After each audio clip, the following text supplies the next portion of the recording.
Let's look at all the natural notes again. We begin at C and record the steps. A whole step to D, a whole step to E, a half step to F. Notice there's no black note between E and F.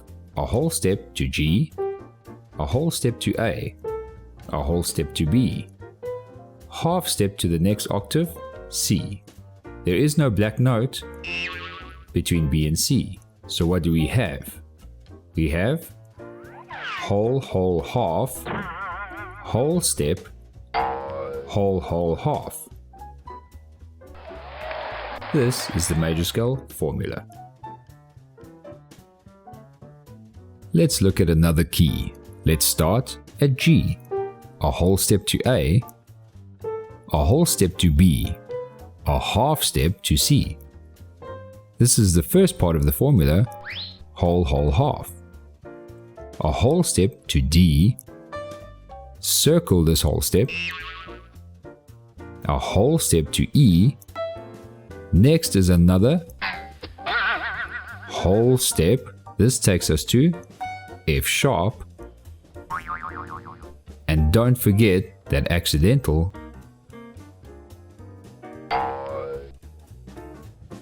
a half step back to the octave G note.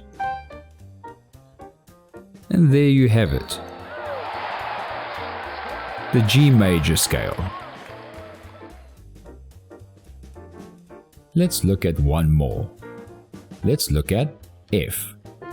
A whole step to G, a whole step to A. Now the next step is a half step, and I know you may be thinking A sharp, but just like in a regular alphabet, we can't have two of the same letters. We can't have A and A sharp. We also will not be using the note B. We have to have some form of the letter B in the scale.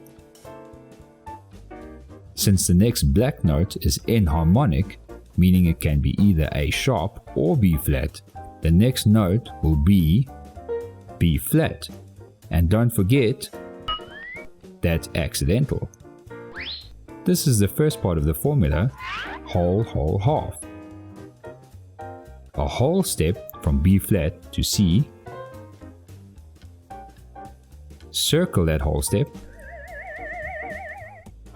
a whole step from C to D, a whole step from D to E, and a half step from E to the next octave, F. This is the last part of the formula, whole, whole, half. And there you have it, the F major scale.